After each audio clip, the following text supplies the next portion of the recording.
Chapter 2 Demystifying Sibling Sexual Abuse. The international media tends to represent child sexual abuse as a problem of stranger danger, focusing on the individualistic nature of sensational cases, Weathered 2015. The reality is rather different. Most child sexual abuse is carried out by people well known to the child and often by other family members. Moreover, it is rarely reported that these other family members may themselves be children.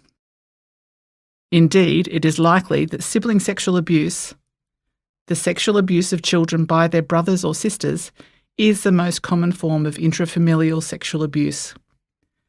Estimated to be up to 3 times as common as sexual abuse by a parent.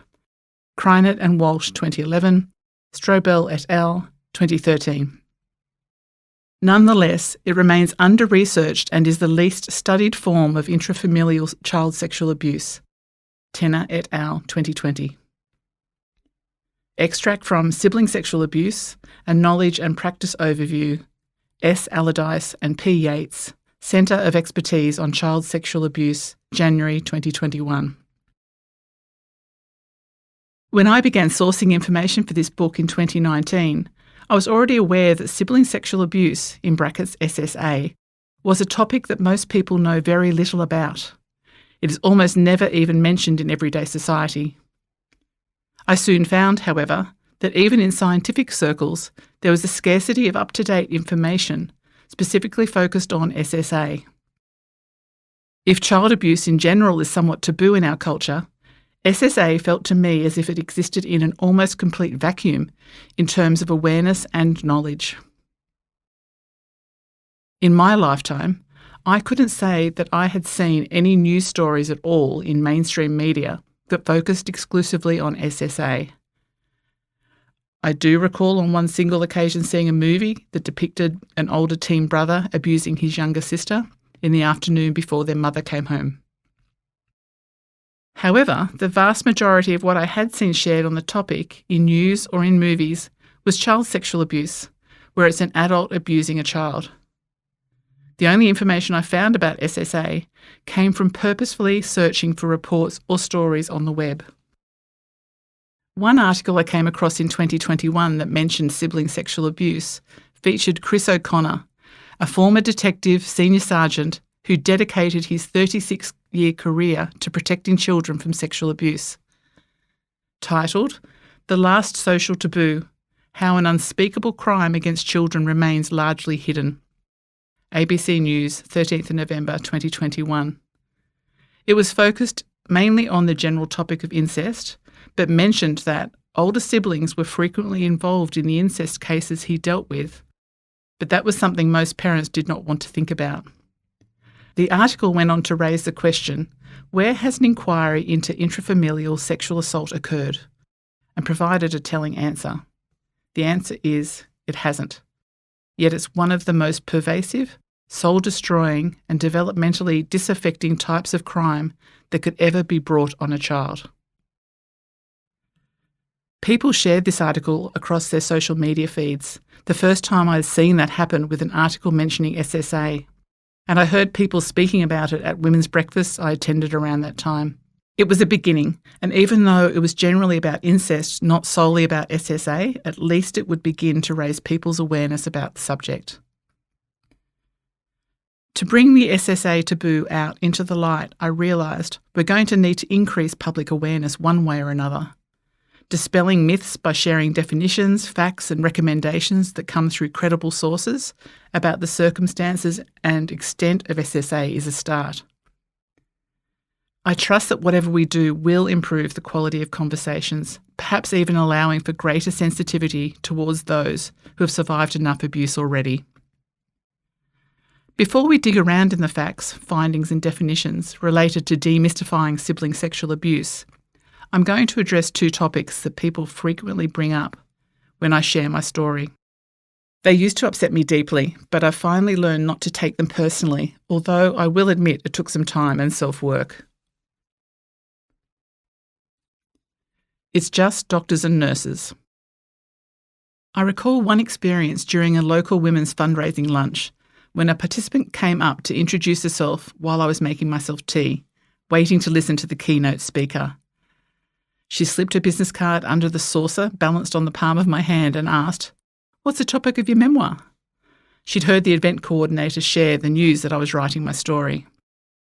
I responded, "It's about sibling sexual abuse. It's my story, and I'm writing to speak up." She replied, while giving a little shake of her head and smiling simultaneously, "Oh, your brother was playing doctors and nurses. He was only pretending to be an adult. Boys will be boys. He wouldn't have meant anything by it. You'll see on my card that I'm a healer, if you'd ever like to talk." As soon as she opened her mouth to speak, I could tell that she was going to share an opinion with me. I was intrigued by what she said because I realised that this kind of a response would probably not be isolated in my journey of speaking about my experiences. I paused my tea bag dunking, not exactly shocked by the lack of acknowledgement of the sibling sexual abuse, given it's an awkward topic for many people, but with a feeling that I slipped into a kind of time warp. While neither of us physically shifted our feet or any other part of our bodies, I felt as if my body was tilting, rebounding away from her, the space between us stretching out in a slow motion kind of way. I had heard her clearly say the words, and then my hearing got a little buzzy. So the noise of the room dimmed, and my vision became misty, making me want to take a long blink, or just let my eyes close a little while until she was gone. I could feel my heart beating like a drum in my chest, warming as it did sometimes when emotions arose. In the end, all I did was blink once, and then I came back to where I was in the room. I was okay. It was not about me. I understand and fully appreciate when someone expresses their lack of understanding. However, was I hearing that I must have misinterpreted my brother's abuse? That's just a little wrong. I let out a heavy sigh, gave my tea bag one last dunk, swung it into the little tidy bin on the table and replied, quite clearly, No, I don't think that was the case at all. They weren't games. I didn't have fun. It was sexual abuse." It was her turn to look slightly stunned before an awkward silence enveloped us. We turned simultaneously away from each other, scanning the room to see if there was anyone else to talk to. Then, thankfully, we were being summoned to find our seats, ready for the keynote speaker to begin. I don't really know what inspires people to have these opinions. Perhaps partly it's the desire to avoid awkward or painful topics, leading to a cultural perception that it's all child's play. I had read that the taboo goes as far back as the ancient Greeks, Pascoe AH 1995, and there was evidence that sibling sexual abuse had been somewhat romanticised in the past, mainly in romantic literature, Roundtree M 2007. Also, unfortunately, there is a popular misconception that sexual contact between siblings has been thought to contain innocent elements of age-appropriate sexual exploration, reflecting the belief that this exploration is consensual, benign, and without malice or harm. Welfare A 2008. That is a belief I've heard many people express publicly, despite it being incorrect, based on a lack of information or experience, and potentially very hurtful to victims and survivors. I know for a fact that I did not misunderstand nor desire to try out my brother's exploration of my mouth with his erect penis, whilst I was forcibly held immobile. That did not have an element of what is called playing doctors and nurses. Whatever the case, I do feel the reference to even age-appropriate sexual exploration as playing doctors and nurses needs changing. It's inappropriate, outdated, and disrespectful of two honourable professions. What made Daryl do it? Over the years, I've met many lines of curious inquiry from others, hoping to excuse my brother's unrelenting sexual predation. "Oh, what happened to poor Daryl for him to have done that to you? Did the priest bugger him? What happened to your mum, to your dad? Were they abused? Were you poor and had to share one bed so he couldn't help himself? Was your mum abused by her father? Did she think it was normal family behaviour? Did your dad or grandpop abuse Daryl, and that's why he did it to you? Oh, so it's just like in Game of Thrones."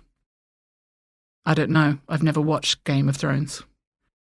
Maybe because the questions came so randomly, often indelicately, and always lacked authentic empathy for a little girl that her older brother had abused, I rarely could find words to reply to these comments. I could feel emotional triggers switch on. I wanted to disappear, and I felt alone, all in the space of a moment. So in writing, I've explored some of those questions rather than leave them hanging unanswered forever. What Daryl said. In answer to the concern for the abuser, I was informed by a close family member that Daryl shared that he was never abused as a child, neither by a family member, a family friend, nor by the parish priests. His reason for abusing me was that he was highly sexed. Daryl's ex-first wife shared that he told her he gave up abusing me because he said that you weren't that much of a goer. Now, goer is an interesting term that I had to look up, as I felt like I'd heard it as Aussie slang back in our teen days. The Urban Dictionary shared the derogatory meaning of goer as being an easy-to-get female or male, a girl that is easy and slutty, someone who would have sex or perform sexual acts instantly. Very true, Daryl. I'm glad that I made it onto his not much of a goer list. Having chosen to inform myself more fully about the conditions surrounding sibling sexual abuse, I've found that I don't react as much to ill-thought-out inquiries and don't feel like I want to disappear or be alone. Not taking things personally has been a powerful agreement to keep with myself. Was it just me? In my recovery journey and in writing this memoir, I dug with curiosity into plenty of research, online support organisations' data, and annual reports with the question, was it just me, ringing in my ears? Even though I knew in my heart it wasn't, partly because by then I had heard firsthand about others' similar experiences, it took a lot for me to dislodge that question after having repeated it to myself for so long. It was helpful and therapeutic to read whatever I could find about the topic, something that I had not realised would be so beneficial to me in letting go of the misplaced guilt and self-blame. I soon saw that sibling sexual abuse was a far more common issue within our society than I had ever imagined. Reading from reliable sources helped me find answers not only for myself, it also supported me when I found myself in situations where others started asking me questions. I could pause and think about how I would best respond and know that the information I had available to share was relevant, honest, and not solely my opinion. What is sibling sexual abuse? It was confusing at first to read all the ever-changing different definitions and titles governments and organisations have come up with for the various forms of abuse. Even as an adult, it has been difficult to access accurate information to understand clearly what happened. It made me curious about how confusing it must be for children seeking help to find the right avenue for support about SSA, not just sexual abuse. A big part of this problem is the common convention of lumping sibling sexual abuse in with all the other forms of abuse that exist, especially incest. I want to be as clear as possible here to do my part in helping to break the taboos and fill the vacuum with the most accurate and useful information I can find. I'll have to dig into some academic definitions here, so bear with me. The idea of facts and definitions can be challenging for some, so they have been shortlisted to the top few I found helpful to me. You will find more detailed information in the appendices at the end of the book. If you're listening to this book, you can find the appendices on my website, alicepearl.com.au/appendices.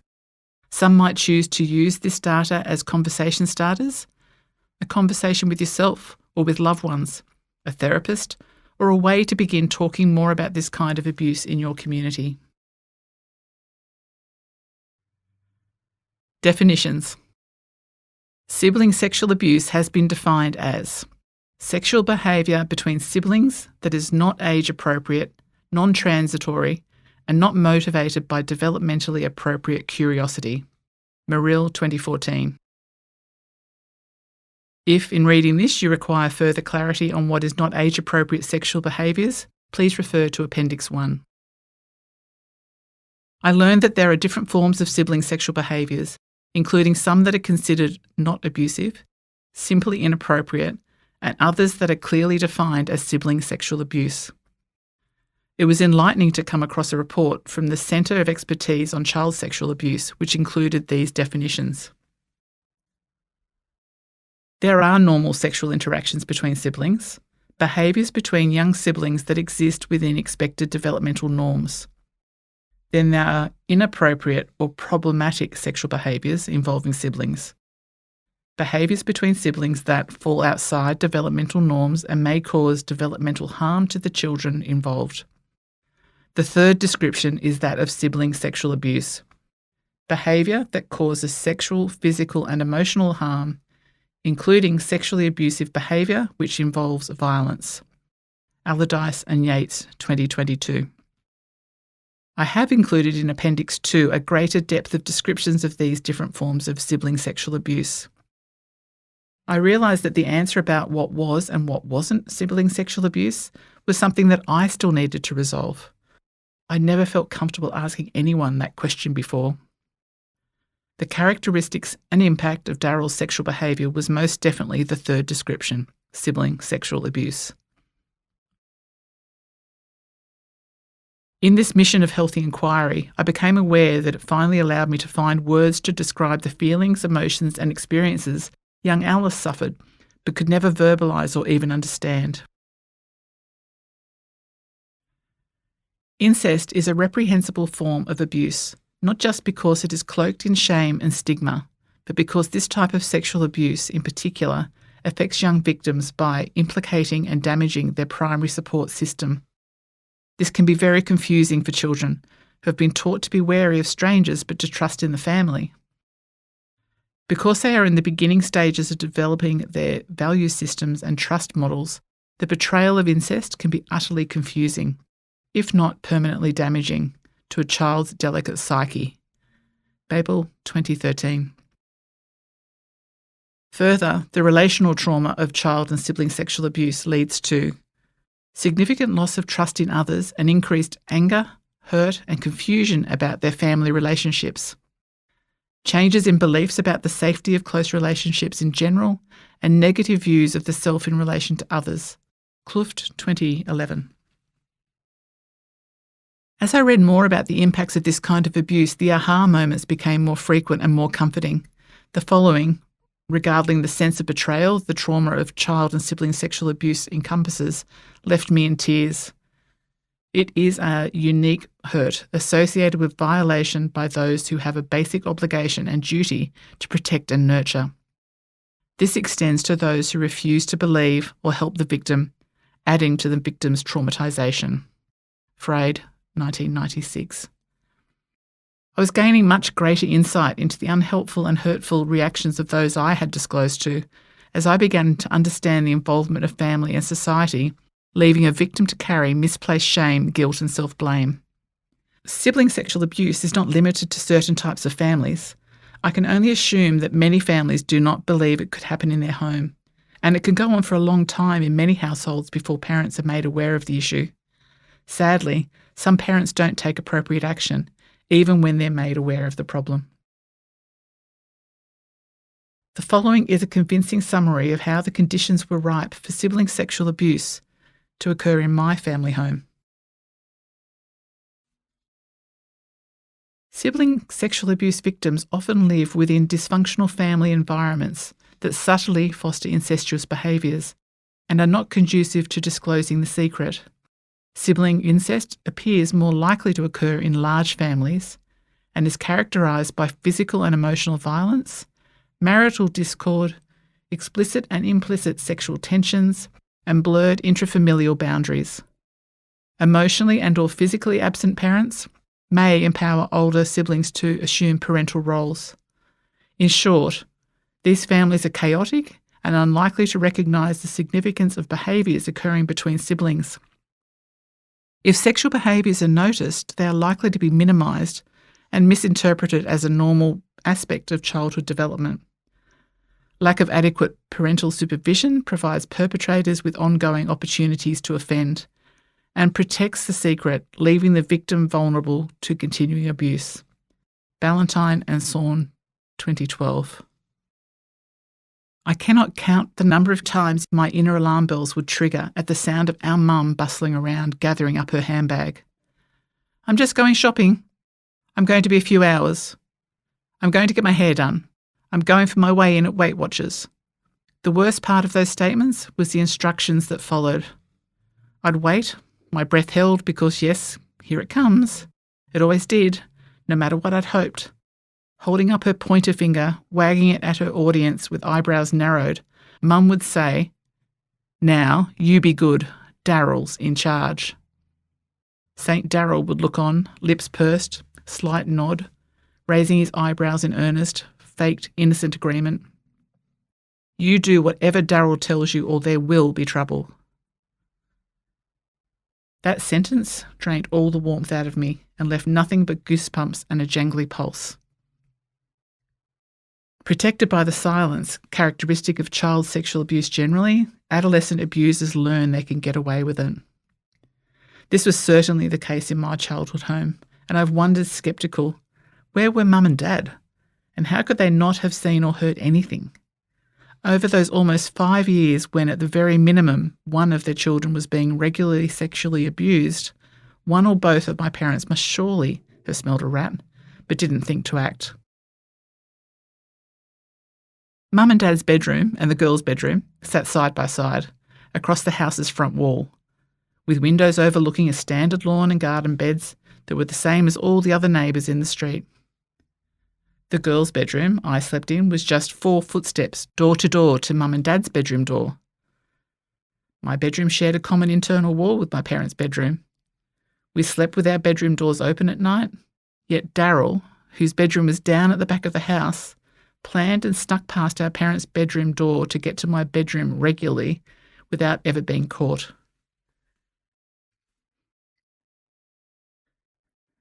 Due to the mostly close relationship and physical proximity between siblings, sibling sexual abuse is considered an opportunistic form of abuse. Abused siblings often do not disclose being abused due, among other things, to fear of not being believed, fear of upsetting parents, or confusion over their role in the abuse. Stathopoulos, 2012.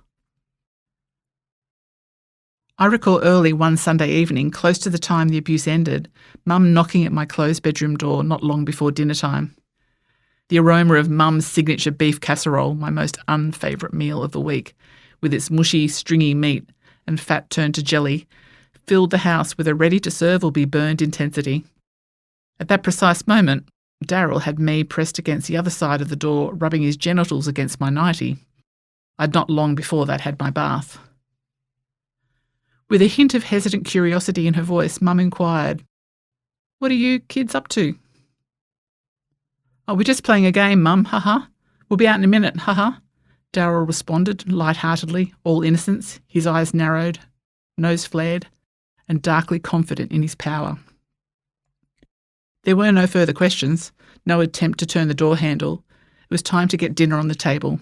I listened in silence as her slippered footsteps fell away from the door, heading back to her duties in the kitchen, past the TV blaring in the lounge room, where the rest of the family were laughing uproariously at the antics of whatever show they had on. It didn't matter where the family was.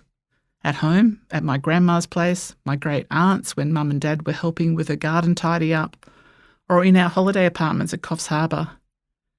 We would be left to our own devices with one instruction: Daryl's in charge.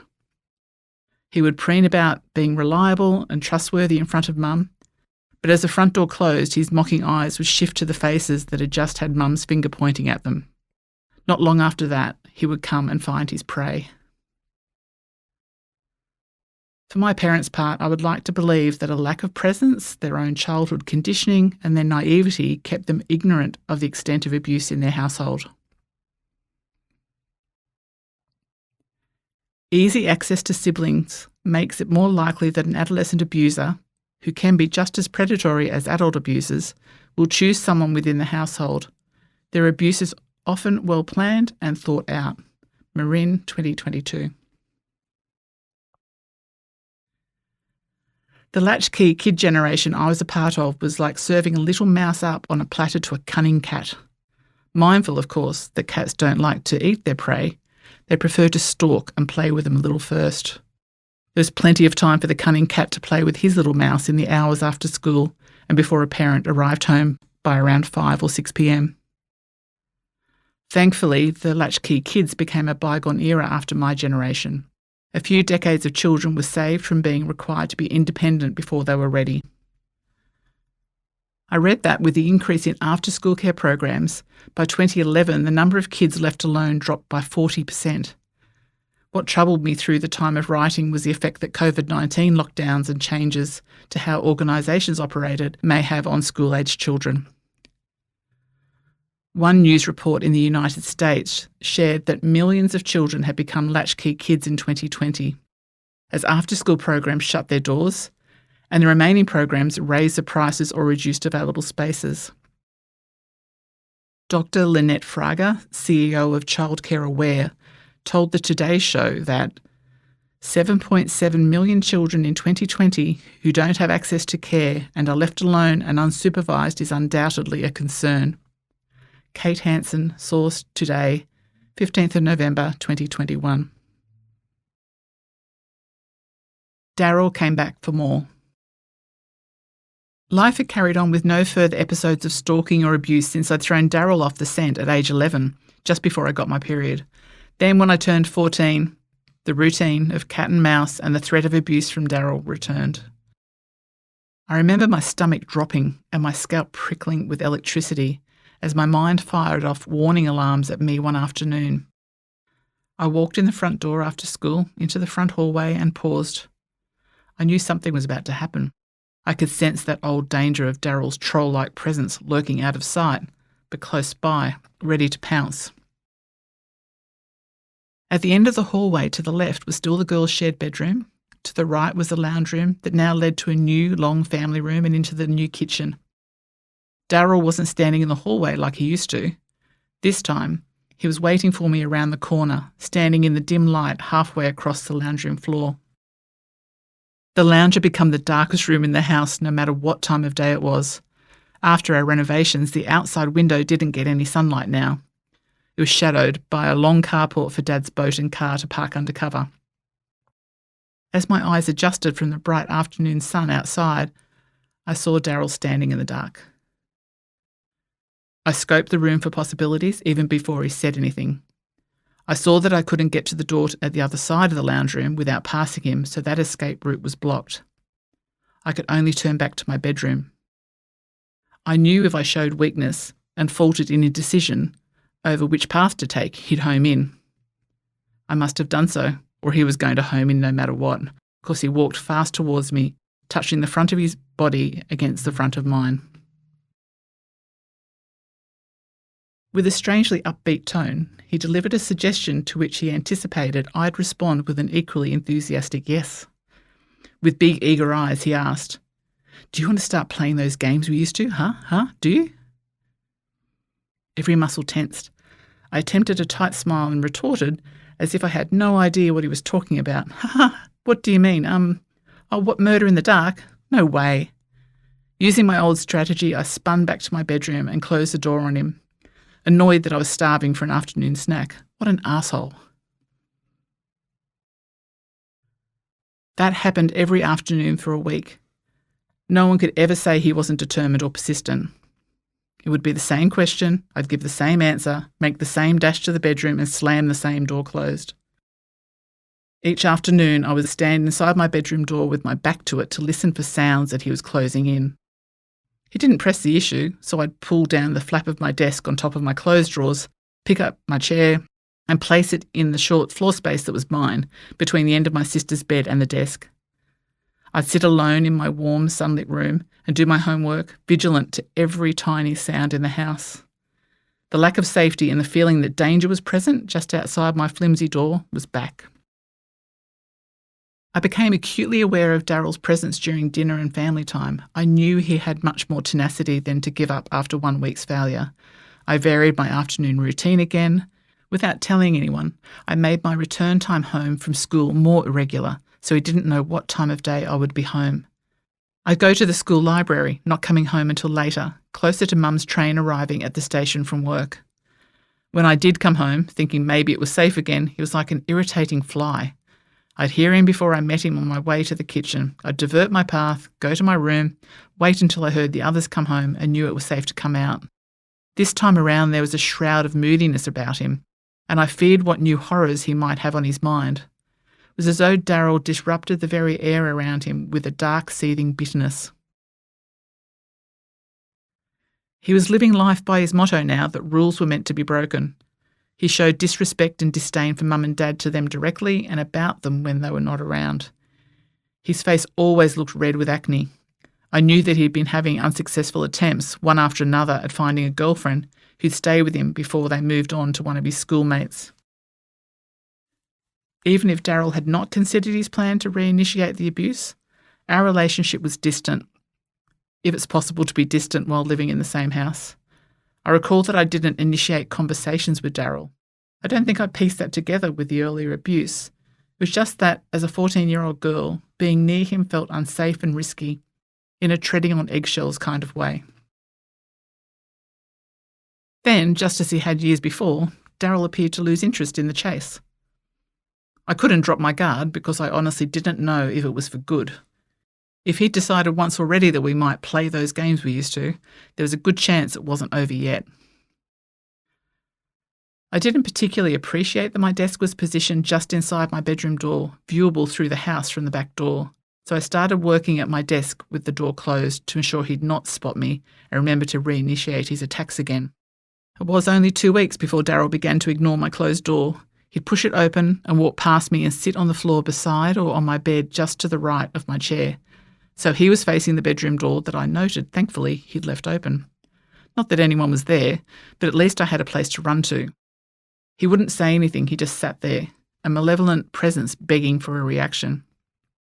I pretended everything was normal and looked at my homework as if it was the most important, fascinating thing I'd ever read. Time went tick-tock slow. It was so distressing. I took quiet breaths to minimise noise and sat stone still, just my pen moving on paper, hoping to disappear, and then suddenly, without a word, he would get up and walk out. That happened sporadically for a few months, and I could feel I was growing less distressed by it over time. I was getting angry instead. I was sick of feeling like stalked prey. On the last occasion, he came in and sprawled across my bed.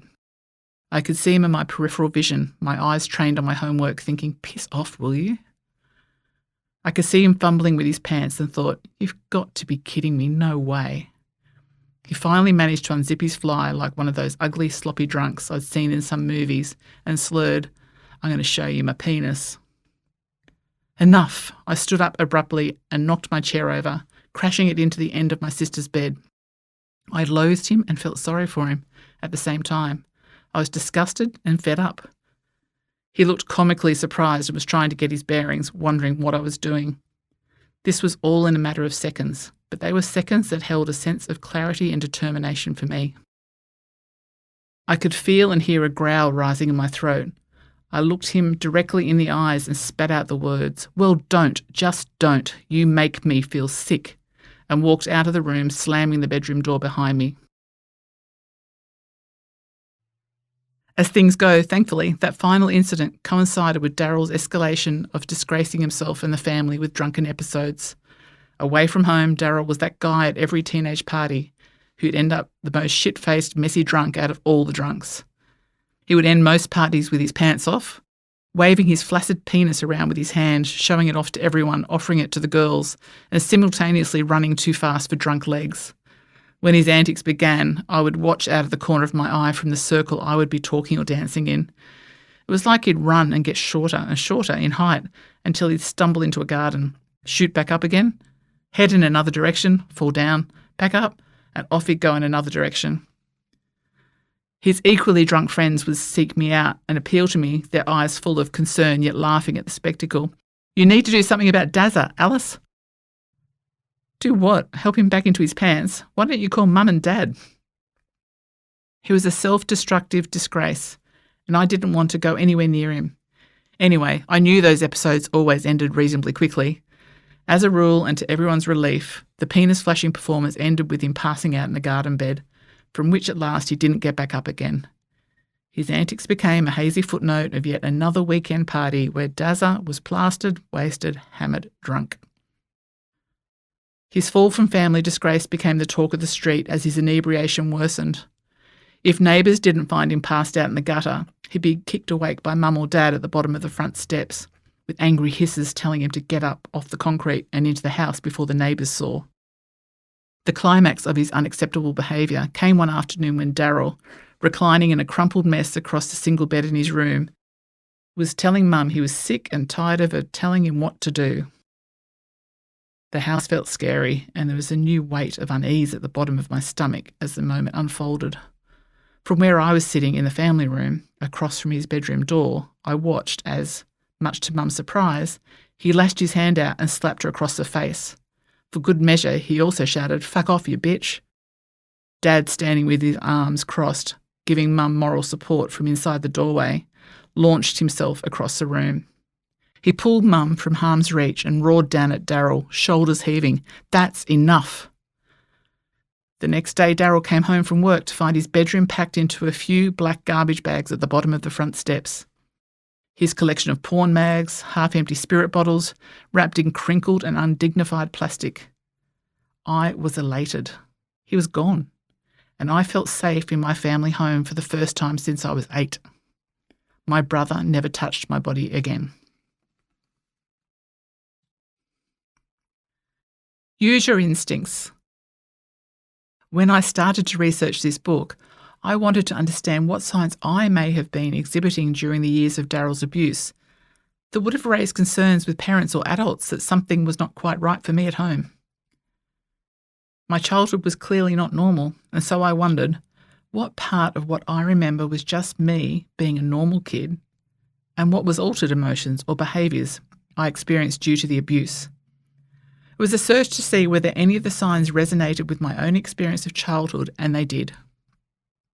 I typed "signs of sexual abuse in children and teenagers" into a Google search, and plenty of information was available. One, an Australian parenting website called raisingchildren.net.au, set out helpful material, beginning with changes in emotions and behaviours through to physical signs that an adult may notice in either a child or a teen. As a child, some signs for me were quietness, crying for no apparent reason, never having friends around, and preferring to be alone at lunchtime at school.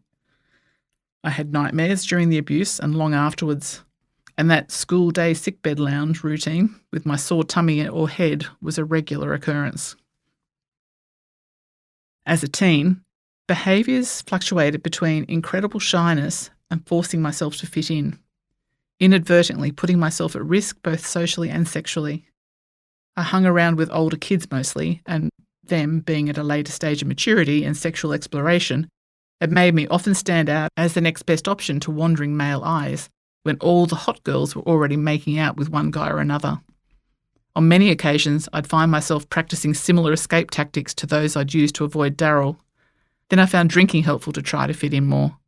My inhibitions would dissolve with the alcohol, and I put myself at risk, waking the next day trying to piece together the night before, and shower myself in guilt and self-blame talk. I didn't want any boy touching my body, but sometimes when I got cornered, I just froze. It didn't matter that I had plenty of people around me. I felt alone. I hadn't thought to search for signs before. It was helpful information to understand my own experience and make me more cognizant of what I could notice in a child or teenager now. One recommendation for adults that stood out to me was to use your instincts. No, we don't necessarily need to go through a checklist of emotional, behavioural and physical signs. The advice to use your instincts struck a chord with me. The search made me see clearly that the adult guardians of my young life had their instincts and awareness dialed down to zero in terms of what was going on in our family home. I let out a heavy sigh and again shook my head in disgust at the injustice of abuse in any innocent child's life. Where does responsibility lie? In my opinion, there is so much opportunity in the education of parents in the abuser, now referred to in intervention language as the person who caused harm. Imagine a world where we would never have something as terrible as a child being abused in any way in the sanctuary of their childhood home. Based on my own experience, making prevention the responsibility of the younger child victim or the person who is harmed to stop a coercive and forceful older brother is like putting the little mouse in charge of telling the cunning cat, "Please stop preying on me," or playing with me like that? As whomp, down comes the cat's hefty paw once again. What is the motivation behind the abuser's behaviours? What is the abuser planning, the thoughts just before it happens?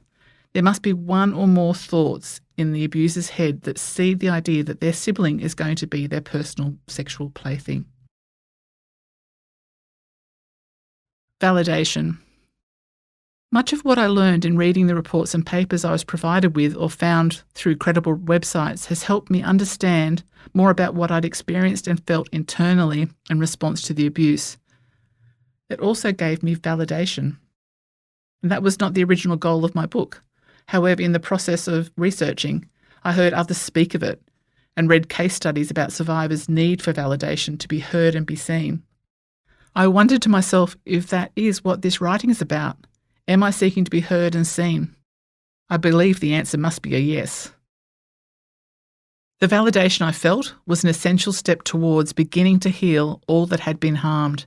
It helped me boost my self-identity, self-confidence and self-worth, and to strengthen my voice to speak out for myself and others.